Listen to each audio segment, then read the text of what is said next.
All right. Happy Friday, everyone. And I hope you have had a fantastic week and are already getting ready for the weekend. We are back here with another episode of Learning Tech Talks, where we are continuing to explore the landscape of learning tech while cutting through the fluff and getting your questions answered. So today I'm joined by Ryan Austin, who is making the magic happen with Synapse. See, I took that from your LinkedIn, by the way. And we're going to be talking about streamlining the intake process for L&D, things like that. And by the way, Ryan Austin, for some reason, that music is very fitting. I get like this WWE feel whenever I say your name. So hope for those of you who are just complete redirect there. But anyway, for those of you who are just joining us live, go ahead, give us a thumbs up, share the post, tag in somebody who would benefit from the conversation while we're getting started. And while you're at it, if you would, comment in and let us know where you're joining from. Ryan, where are you in the world today? Yeah, I'm calling from Toronto, Ontario. Okay, so you're north in Canada. You're up north, eh? You don't say that though. I don't think in our conversations I've ever heard you say "a." Do you? It depends which province you're from. Okay. You'll get that from a lot of different people if you go into different provinces, for sure. Okay. Well, my aunt is she's from BC, and she says "a" all the time. So I don't know if maybe that's a province where they say it. Not in Toronto though. So I'm in Waukesha as always. Real quick before we get into the question of the week, real quick reminder. So last Sunday and Tuesday, I posted something very mysterious about something that's coming and asking for help. I asked. You all delivered for sure. So I'm actually going to have to be closing the application at the end of today. So there's still time if you'd like to be part of it. That's about all I can say. If you want more details, look back at my post from this week. So that has nothing to do with today's episode, but I wanted to at least cut that off so people weren't surprised when the app closed. All right. Question of the day has nothing to do with what we'll be talking about, Ryan, and I'm looking forward to hearing your answer. Those of you who are watching, you can play along, add your answers in the comments. But what is something that people often assume about you that is not true? Ooh. I would say that I'm an account executive or a salesperson at Synapse. Okay.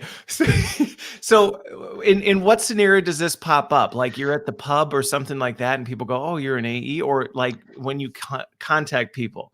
Well, generally at work, because I still spend some time with our sales team, and I'll do some calls with clients or prospective clients and whatnot. So they make the assumption that I'm an account executive or a learning solutions consultant, as we call it, and they're talking to the CEO.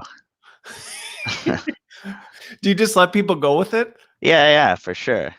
Okay, so you don't stop them. Nah, I don't have a title. I always tell my team that I'm whatever you need me to be.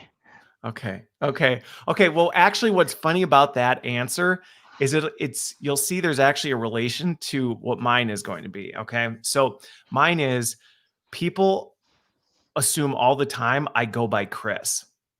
All the time, right? They're like, oh, hey, Chris. And I actually go by Christopher. I don't go by Chris. And what's interesting, so probably maybe a similar reason for you is I don't like to correct people publicly. I'm getting a little better at it, but I don't like to, because there's no way when you go by the long version of your name to not sound like a pompous jerk when you correct people, right? You're the short version. Hey, Christopher. You're like, I'm Chris. You're cool. Hey, Chris. Oh, it's Christopher. You're uptight, right? You're hoity-toity, and I'm not at all. So I'm like, well, it's fine. I'll just let it go. But anyway, sounds similar with the CEO. You don't want to be like, I'm not the account executive. I'm actually the CEO. Yeah, I mean, to me, it again, the title doesn't really matter, but at the same time, it's always fun when they talk about, so how long have you been in sales and things like that. You're like, well, it's kind of an irrelevant question, but okay. Awesome. Awesome. All right. Well, so today we're talking about, the title was Operationalizing the Learning Process. I think when we first met and we're talking about this, as we got into what Synapse did, we really talked about kind of and what we'll dig into, right? That front end and how do you actually streamline all this stuff to make sure you're working on the right things. But rather than me try and articulate it, when people say, what is Synapse? How do you answer that question? Like, how do you describe it? Yeah, so we actually tag ourselves as one of two things. Learning design system is what a lot of Okay. some of the analysts have started to call us, which is interesting.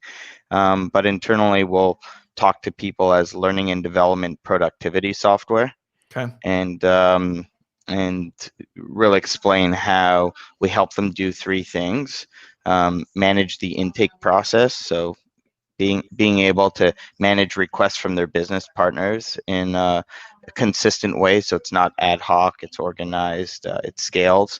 Okay. um, Project prioritization and capacity planning, being able to understand supply and demand and articulate to stakeholders when they just have too much work, and they either need resources or they need to make trade-offs. And then content design with stakeholders and SMEs and whoever. And um, we've kind of brought the three things together into one platform, so you can actually track all the data and whatnot. Okay. It's interesting that the category that some have assigned it is, what was the first one you said? Like design. A learning design system. For some reason, learning, you know, analysts, professionals, they love They the, love to the put it in a box. yeah. So, you know, you have learning management systems, you have learning content management systems, and now you have a learning design system. See, but to me, when I hear learning design system, and maybe this is just me, right? My head goes to the actual authoring, right? Creation Mhm. tools, the authoring tools. And that's not what Synapse is, correct? Yeah, I mean, we have one output, which is as part of the design side of our platform, the ability to collaborate, storyboard, prototype. A lot of our clients will look at these prototypes and be like, hey, for what this need is, this particular need, micro learning, or some sort of rapid deliverable, they'll say this is good enough. So we do have the ability for Okay. them to export it in SCORM, upload it to their LMS, but it's flexible enough so that if they're using their authoring tools, they can do that as well. Okay. So the authoring component or the piece that you technically could author is more of, it's designed to be this storyboarding kind of like collaboration piece. But then if you end up saying like, hey, this is really ultimately what we needed, you could export that out and use that as the actual content itself. So I guess Yep, technically, see, this is where these categories get really confusing, right? Because it's true. there's not very many tools that are like, we do this one thing and we fit very nicely into this one box. Okay. Yeah. So let's talk the problem statement first, because we'll unpack, I think, a little bit more what this is. But I was excited when we talked about it because I do think this is a big opportunity area. But I'm curious on your end, when you started this thing, what were you seeing in the space that you said, you know what, this is a problem, and I think we can do better. Yeah, well, it stemmed from me experiencing this problem. So I headed up learning and development for a company called World Trade Group Okay. years ago, and in working with subject matter experts, trying to capture knowledge, design into programs, understanding needs of customers, being able to prioritize. It was just a mess. Like, we were using email at the time for requests, Excel spreadsheets for project planning and whatnot. I mean, this was probably 8 years ago or so. Okay. Um, we were meeting in person with the SMEs, so it was kind of all over the place. And to make matters worse, we were um, getting our content accredited by IASET for continuing education. So we need to follow this vigorous process to like show that we're meeting all these standards. And it was just so much time wasted. It was really inefficient. And I'm like, there has to be a better way. So talk to IASET. I'm like, who has software to help with this? Or like, oh, we don't know anybody who has that. Let us know if you know. So then we started talking to different people in the industry and different learning teams, and they had the problem too. So I said, Same you know what, problem. this is a problem I think we can solve. And given my technology background from previous companies, I said, let's do it. And that's kind of how this idea spun up. Okay. Took a lot longer than we thought. Who would have known that making software flexible enough to replace email and paper and Excel spreadsheets. So there was a reason why somebody hadn't done it quite yet, and one of the reasons may have been it wasn't quite as easy to spin up as you thought. Yeah, well, and it's very expensive. I mean, we've invested millions of dollars into this technology already, and we're fortunate to have very strong institutional investors behind us. But Okay. I think, a while back, the closest probably that your audience would be familiar with would be a company called Designer's Edge. Okay. I From remember it. Yeah, but technology just wasn't where it is today. Yeah. Wasn't as collaborative. So I feel like the idea has always been there, but technology hasn't necessarily been that flexible. Yeah. And so the time is more fit for this than ever, in my opinion, to actually solve this front end problem for learning development Well, teams. I'm sure COVID had to have boosted this as well then to some degree to actually have this need to say, we may have been cobbling together, right? Like you said, we kind of had our way of doing it and it was working sort of. But now that kind of blew things up. Did that have an impact? I guess I'm assuming. Yeah, for sure. Do you know, it's interesting and a little off topic to what we're talking about today, but I was fortunate to be invited to the CHRO series, and Josh Burson was presenting. There was only 8 of us on in this virtual workshop, and he summarized it very well. When the pandemic happened, people reacted like, "Oh no, there's no more instructional led training. We got Yeah. to go buy 100 Zoom licenses or uh, WebEx licenses or whatnot." So companies that offered virtual webinar software or whatnot kind of blew up, right? They Yep. saw acceleration. And then the next phase was more transformative, where it was oh wow, now we need to train people on working from home, and now we Yep. have to train people how to work safely back at work. And with the very important Black Lives Matter movement, now we need to train people on inclusion and diversity. So companies like LinkedIn Learning, Coursera, Udemy, companies who pre-package and offer content off the Yep. shelf, they had acceleration. And we're still in that They're the phase, in my ATM. opinion, right? We're still at the back end of that phase. The next phase is the longer standing phase, digital transformation. Like, Yep. the reality is that not everybody's going back to work. A lot of companies, especially tech companies, said we're never going back to work. um, you can't just make requests ad hoc by walking by the training person in the hallway anymore. Yeah. And collaboration is extremely important. And of course, you have tools like Slack and Microsoft Teams, which are great, but they're not solving the same They weren't really collaborative designed. problems. They weren't Yeah, really designed for. I feel like L&D is a really unique field, and it's misunderstood. I think by a lot of different people, and there are some. I'm not a big fan of saying like, oh well, we're unique, but there are some really unique things that are in L&D that, like you said, you can't just pick up some off the shelf tool and say, well, this will work for. I mean, again, could you? Maybe, but it's going to be the same as say doing okay, well, we have an Excel spreadsheet and we use all this, right? You're kind of duct tape, you're MacGyvering a solution versus having something that actually optimizes it. you got it. So like, that's one of our advantages, is that we're purpose built for L&D. So what's happening now with digital transformation, people are starting to realize like, hey, we can't do things how we're doing it before. We need to be working more agile, doing agile learning, and more importantly, agile learning development. And some people know how to do that. Some people have been doing it. Some people are learning and talking about it, and still trying to figure out how does that really work. And what's interesting, and I think this is great, we're starting to see people adopt these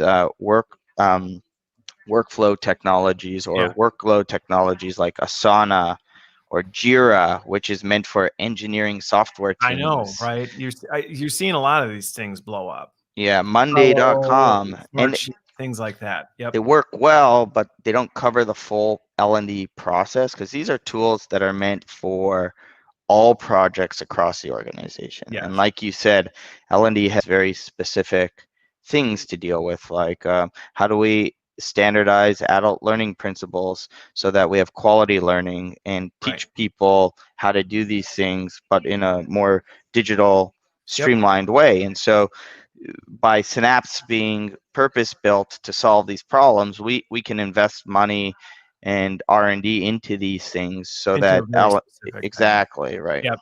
Well, so there's two things that you hit on, and I think the second one's going to be a question that I think we'll be able to unpack. So Brian, don't worry, I'm about to hit this one, but I think Josh's point is spot on. I think what's interesting is a lot of people talk about COVID as though it started something. And I look at it more as it accelerated it, right? Most of this stuff, we've been saying this for a long time that this is coming. And I think, yes, we've now boosted it. And you did see that trend, right? Everybody went into firefighting mode, at least the folks who weren't already there. I like to say we were COVID proof, but the folks that were there, they went through this panic phase. Then it was this content phase. And I do think you're right. This digital transformation is now the sustainability, because I don't think everybody took that as seriously at first, because I think the thought was, well, COVID hit, a couple weeks are going to go by and we're going to go back. Yeah. And that has not been the case for anybody who has been living through 2020. In fact, it seems to continue just to keep going.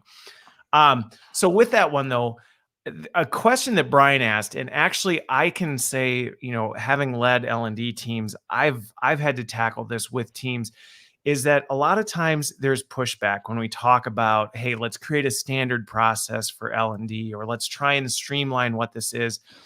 A lot of times L&D draws creative folks, people who are thinking creatively. It requires a lot of creativity.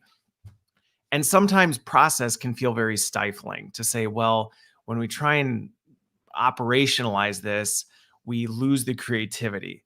I personally don't see it doing that, but I think it's the way you apply it. So how do you deal with people when they're running into this and they're like, well, we get it, but at the same time we don't want to over index, and now we just become a manufacturing plant where we're just intake, we do a thing, we kick it out the other side, and it's just moving through. Yeah, so I think a little bit differently. Operationalizing means, in my opinion, like how do you streamline some of these administrative tasks that come with these roles, or even in some cases automate them, so that learning professionals are actually being advisors and consultants to the business. Like, without naming the company, there's this company that we're talking to.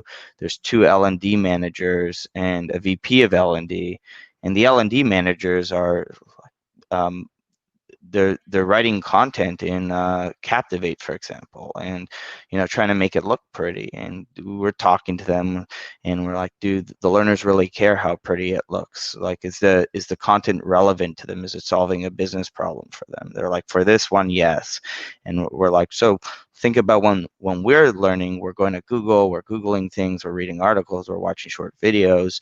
Like, when you have a problem and you search for information to solve that problem, do you really care what it looks like? And she was like, no. But then they have some other content that they're forcing people into because it's compliance driven, and for that you got to get creative. Like, how do we make the information sticky? Because if I'm forcing you and you have no alignment to wanting to learn it, there's nothing in it for you, but your company's telling you need to do it because they need to tick the compliance box, etc.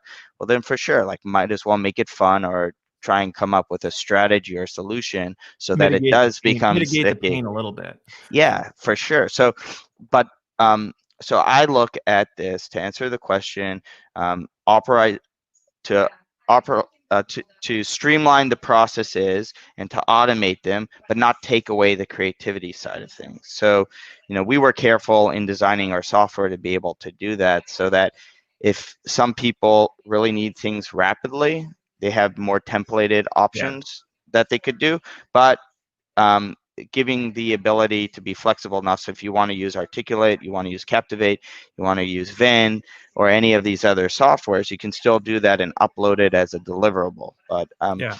I think thinking through the process and how you remove bottlenecks, how you remove administrative tasks so that your people who are one of your best assets are teaching other people Yeah. about learning strategy and how this can all work.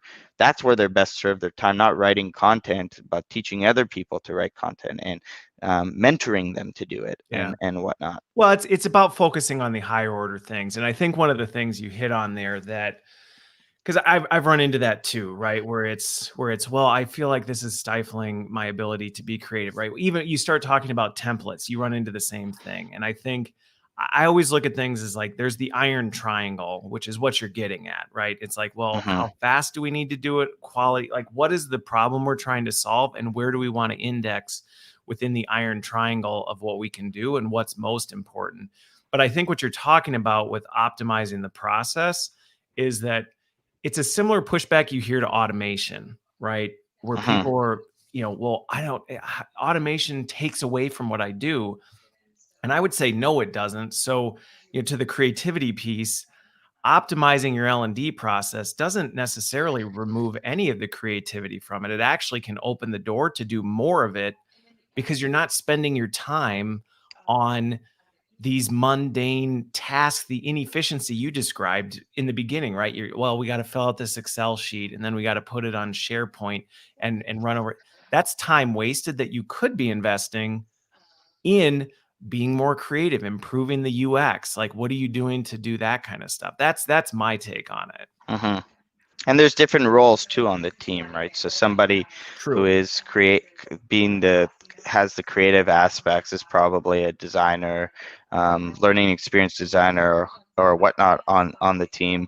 And there might be other people like learning consultants who are managing the intake process. But ultimately, I think it comes down, especially during this time, because of what's happened with COVID and how people are working more dispersed or remotely, or is alignment. Yeah. And you shouldn't have to work so hard to pass information from part or process to process. It should be seamless, and Yep. that's what I mean, right? It's So if you're improving the handoff between the steps because it is. yeah, I mean, L&D is a process. That's the thing. You look at it, it is a supply chain in many regards, and where that input is coming from, what are we actually trying to solve? What are the intakes? Who's the audience? What is the overall problem?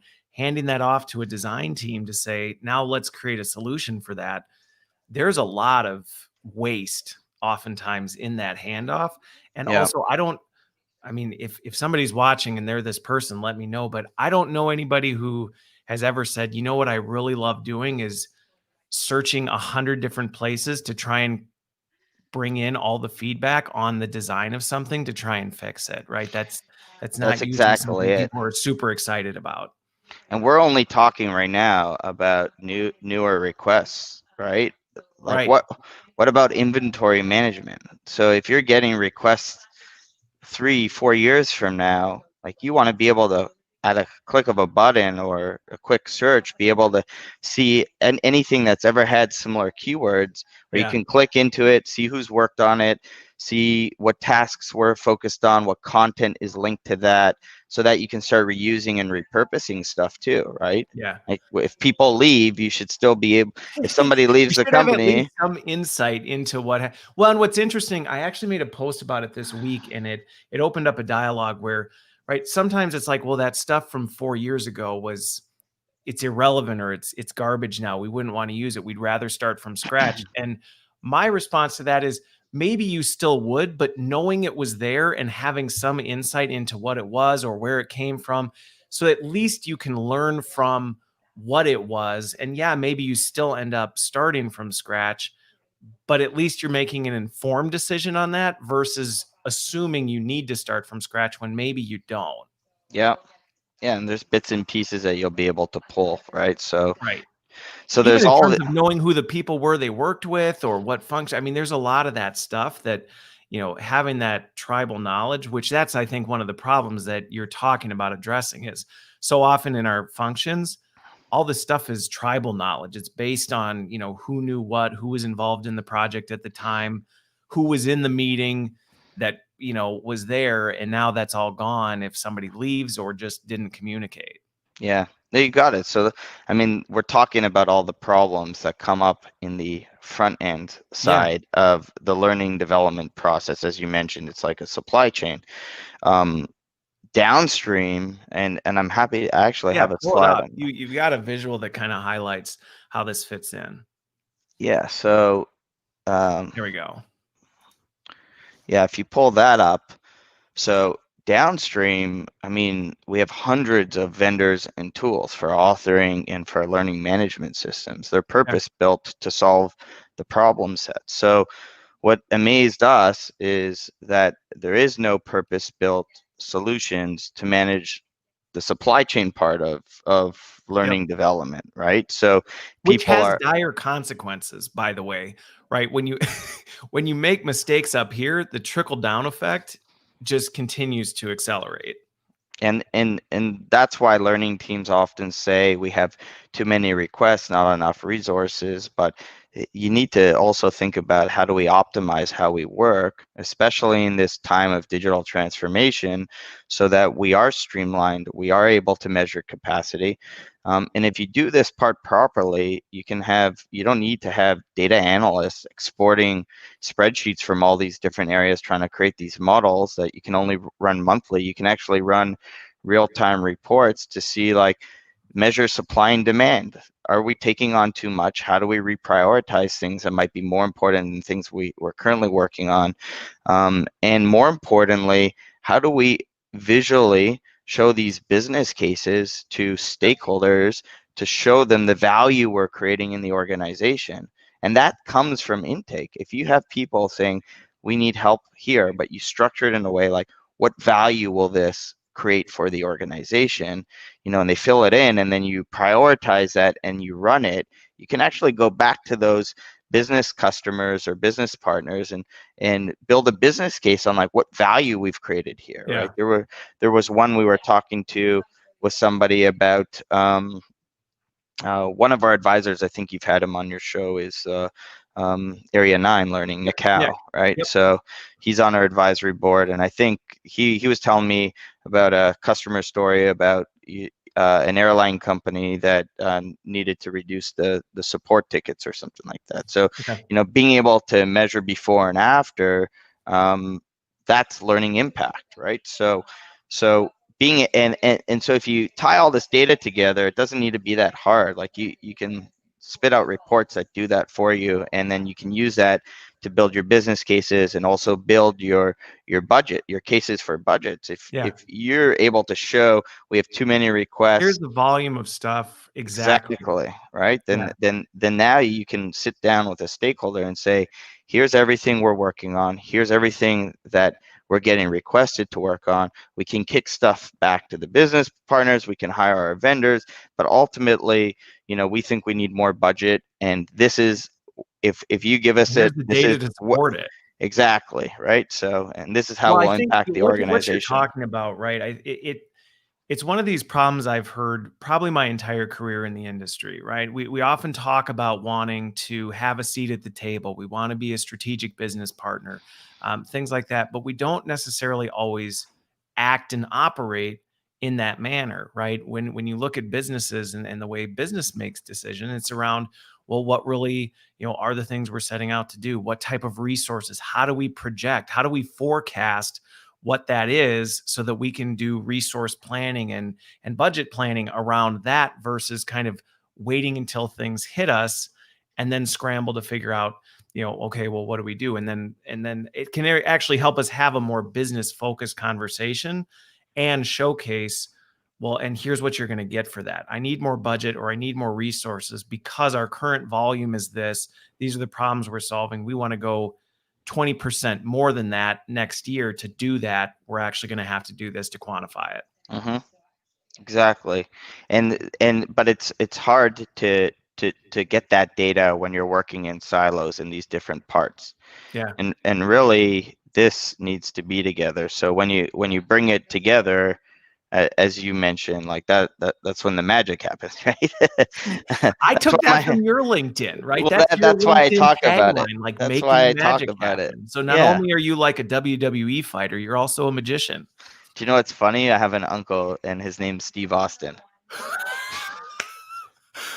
See, I wasn't that far off. No, no. My dad actually looks like a wrestler. He's a like 6'1", like a big guy, like Ryan. Oh, that's I'm a funny. short guy, so I don't know what happened to me. But You got the stocky look though, so you could pull it off. You could pull it yeah, off. Anyway, yeah, we are way off target now. But so I mean, so here's the thing though. I'm curious as you interact with people on this.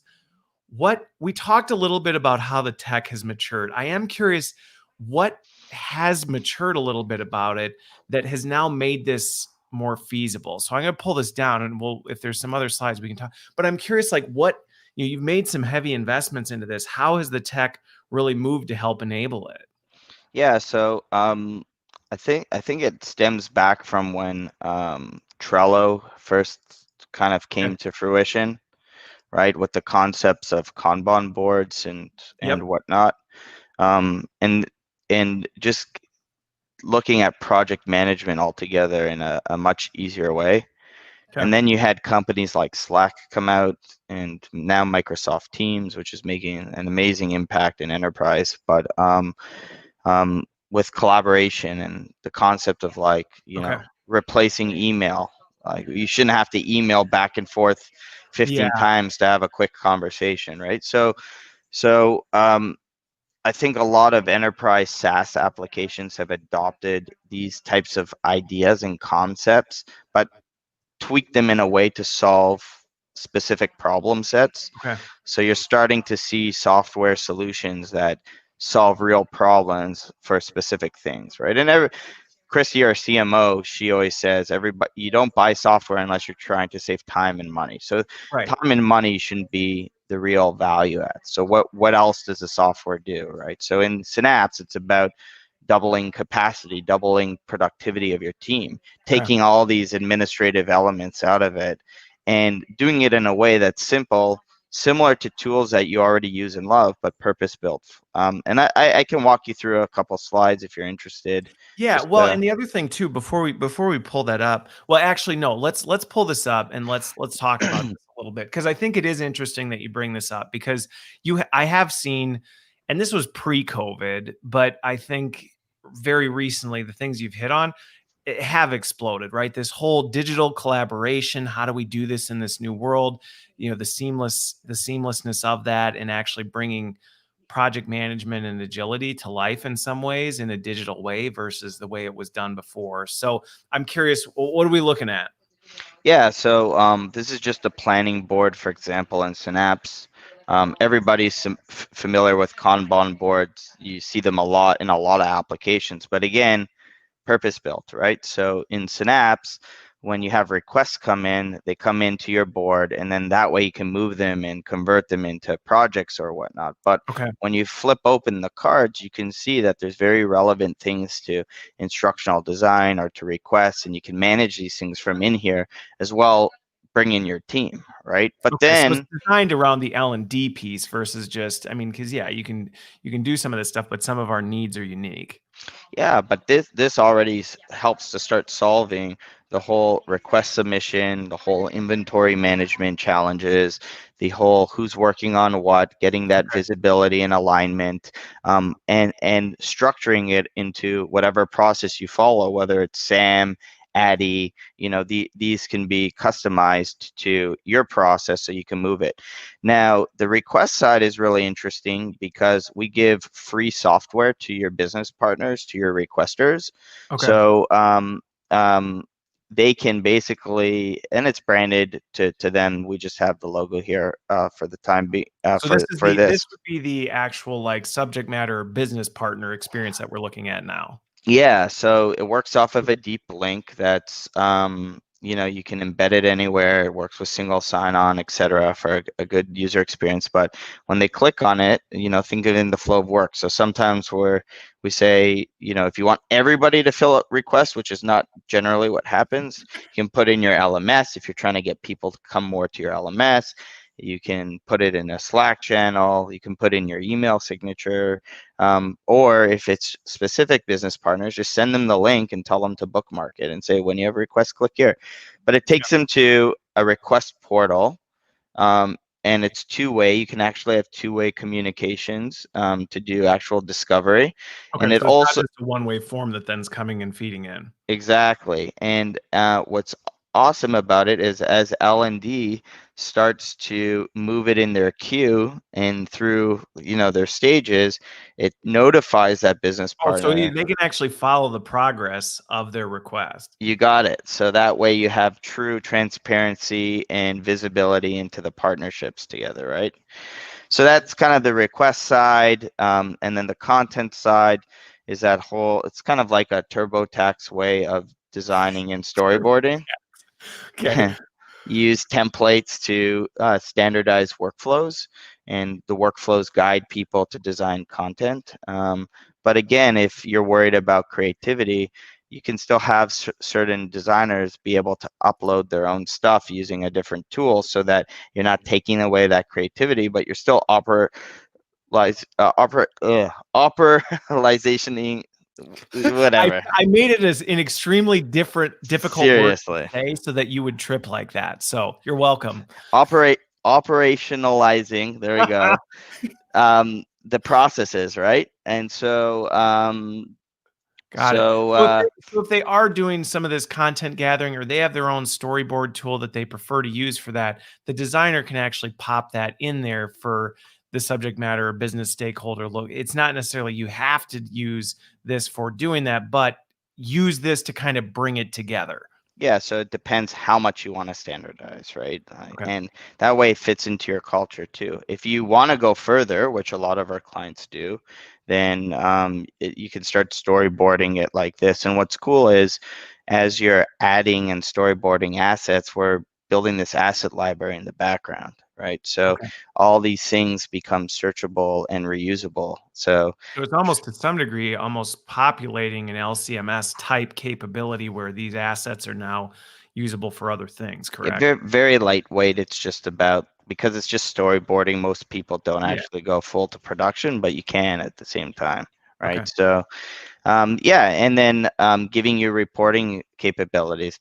Again, because this is all put together, you can start managing and seeing where all the intake comes in from specific time, places, and supply and demand. Like, are you over capacity or under capacity? So in the month of June, there's no more availability. So now you understand, okay, we have to make trade-offs. Where can we Okay. make trade-offs? Things like So you that. can start seeing the trends because I mean we all see this, right? Different quarters, different months, depending on what's going on. You kind of know, like, hey, I'm just thinking as an example, right? Quarter close is coming. The business is super busy. They're not necessarily focused on this. So we know that's a dip, but that doesn't mean we should quick try and make things up because we know beginning of the quarter, it picks right back up.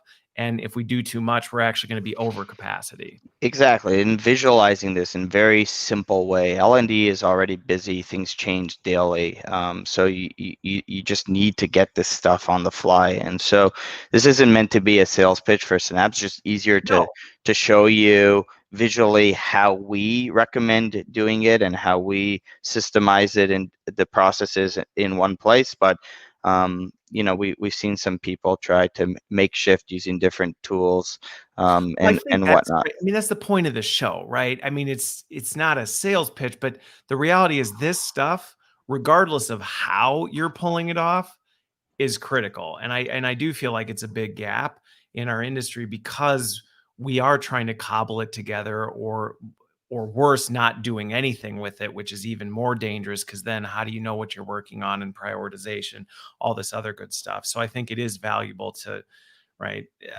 figure this out regardless of what you end up doing. It's an important piece.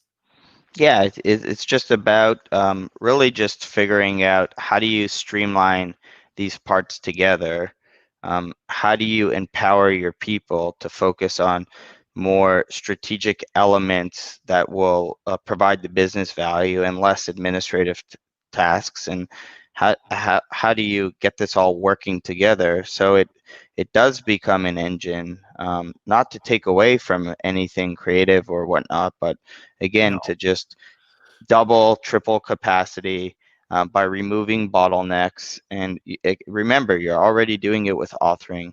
You're already doing it with your learning management systems or your learning experience platforms. So it's just about figuring out how to do it on the front end, not Yeah. just the back end.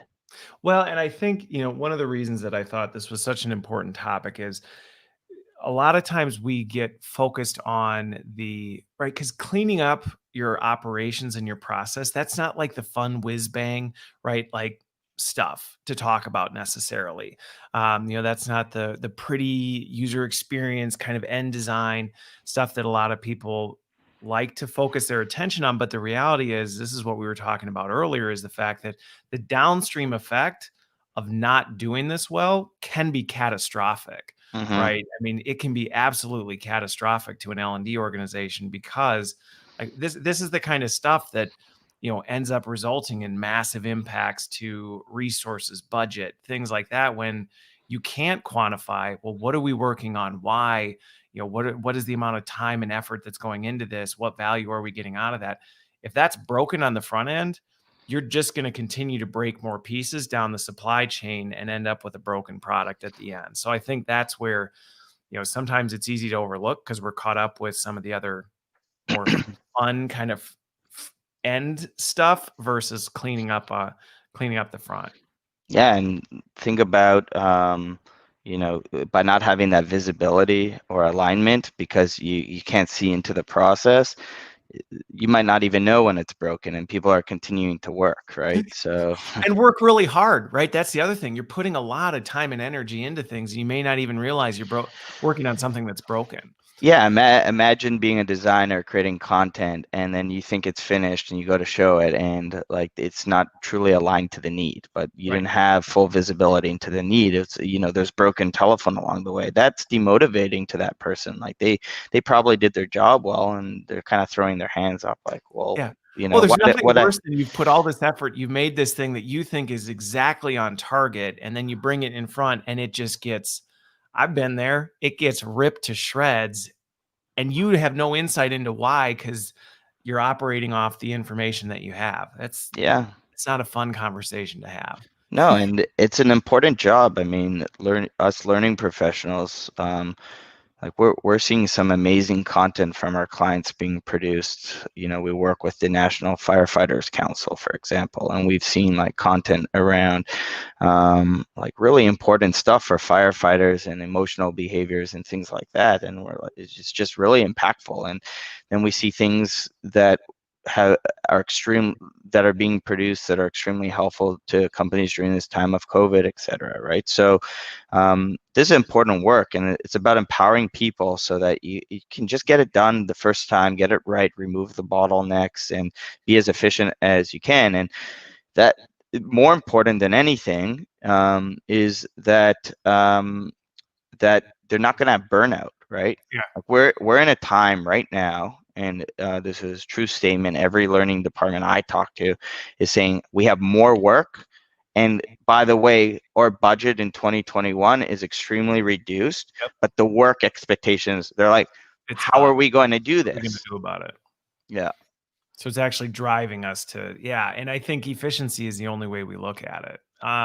So on this one, I do a question from Brian again. I want to bring up sure. because I do want to talk about the fact that we've talked about the importance, and I think in general, when I've had these conversations, you get a lot of head nodding, right? Like, yeah, I agree, and yet so often it doesn't happen, right? We don't move from concept to action and saying, yes, let's operationalize this stuff, let's be more efficient, let's get on process. So two things, one question from Brian had to do with, right, on this intake process, asking people to fill in this content. What kind of content is it gathering along the way? And one question I have, and I'm curious your take on this, because I've had this before where I've operationalized it, and one of the challenges or pushbacks I'll get is, well, people don't want to fill things out.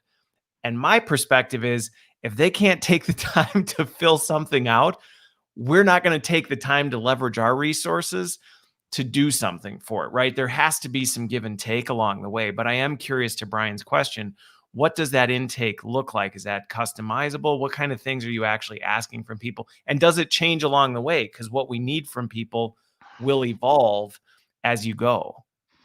Yeah, so I'm happy to share some links to some content. So we have an intake template Okay. that you can look at. We have an ebook on training intake best practices, and we also have a really interesting. I'm trying to remember the name of it, but it's basically a questionnaire you can fill out that tells you, it's a rating system to tell you where you are on your intake journey. So happy to share those three things with Brian and or your audience. Yes, And send me the links, and any links you have, I'll put in the blog post so that people can actually take a look at this stuff. yeah, For people who are curious, or like, I'd like to kind of see what this looks like, or how does it actually, what's the experience like? yeah, great. We can do that. We have a lot of toolkits about working with SMEs. Even getting investment for learning technology during this time. So there's a lot of cool stuff that we do that we think is helpful, that we're Okay. happy to share. It's free resources. And yeah, so to Brian's very answer Brian's excited about that. question, By the way, Brian is very happy with that one. So Brian, keep an eye out on the blog page. I'll put it there. But what are some of the things that, let's say somebody says, hey, all right, I get it. We need to move from talking about improving our process or efficiency. We need to do this. I've seen these things spin up and then burn out pretty quick. How do you see people who really lean into it and carry this forward? How do they actually kind of keep and maintain it? Although personally, it feels like once you start seeing it and you get used to it, you kind of don't go back. But I'm curious if you run into any of that. yeah, I mean, always change is hard, right? So, and just to backstep to talk about real quick about the request, like people don't fill it out, right? I think it comes down to communication and transparency. If Yeah, somebody doesn't understand why they're filling it out, good point. right? So even on your form, if you say, look, we know nobody likes filling out forms, but by filling this out, it will kick off the process so that we can evaluate it, come back to you with questions. So together we can design the best solution possible to get this, which was that value statement, then more people are going to fill it out, right? So it's just about communication and alignment on that one. And then, what I would say about the other part is, don't try and think too far ahead, piece by piece, right? There's a book that it's not a business book. It's kind of like this, I wouldn't even call it a spiritual book, but it's called The Power of Now. Okay. And long story short, like, don't stress over things you can't control, Okay. and Yeah. just look at what the next, think of stairs, right? Just focus on that first step. And if you keep doing that, Right. you're Stop going to be looking at the 10 top. steps up and being like, oh, how are we going to get to the 10th step? Yeah. One foot So in front of the other.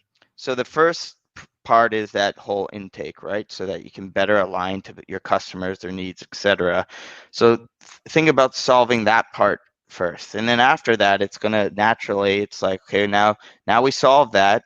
It's great. We have all these requests. So how do we manage them? So now you're getting into project prioritization naturally, and you have to figure out that part, right? Yep. And that will also tie into like team capacity, because you want to think about your team, not overtake or say no at the same time to customers. So there's a balance and a way to think about solving that part of it, and then design. So there's different ways that you can solve these things. And again, we have a lot of content on this, but Yeah. my advice would be, don't think about the 10 steps, think about each step, and before you know it, you would have climbed the whole staircase. I think it's a really good point, because I think you do see that, and not just with L&D intake process. You see this with a lot of things. We overwhelm ourselves with all of the things, so then we just don't ever start anywhere, instead of saying, let's start putting one foot in front of the other, and then naturally then you take 2 steps, 3 steps. I think the other thing too, though, that is important, and I'm curious your take on this, is where I've seen this, it is a balancing act a little bit, right? You can't over index. Where I've seen it go cold is where when people start creating a process, it's a very cold, non-collaborative process, right? Where Mm-hmm. it's here, fill out this form, it goes into a black hole, there's no communication, and so people are like, well, there's no value in filling out this form because I'm not feeling like that's there. Having an automated technology process that allows your platform, that allows you to have more efficiency, have more of this, it doesn't mean you don't talk to these people or you don't work with them or you never, jump on Zoom and have a quick conversation with them. Like that doesn't Exactly. go away. You don't be like, well, now we have this form, fill out the form and I won't talk to you ever again. Yeah, And that's exactly. where I've seen it go south, as people just go way too far.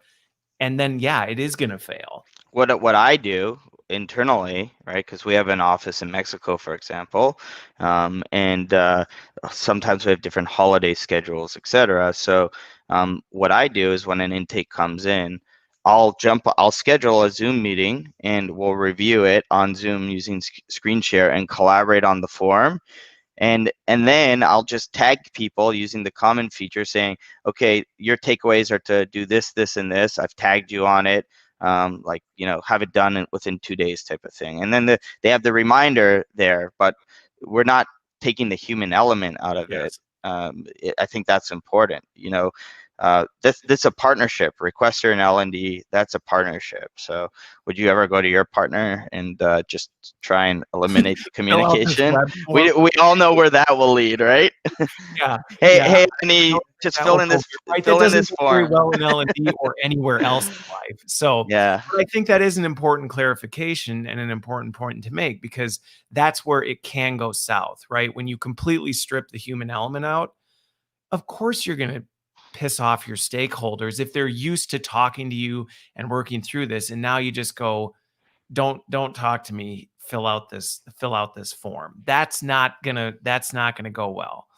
They're also very smart people. They're going to see that you're keeping the human touch alive and you're optimizing efficiency, and that means that you're saving their time, Yeah. right? So, Well, and if anything, going back to what we talked about before with efficiency, is this allows you to spend more time on that higher order stuff, mhm. right? So instead of spending all this time chasing around emails and pulling this together, you can be spending that time having more impactful conversations with the people, getting clarity on it. Because, I mean, I have to imagine, I don't think I've ever seen a business stakeholder or a SME fully be able to perfectly articulate what the business need is on round one, right? Mhm. Like, here's this form. Oh, perfect. We have all the details we need. I don't need anything else.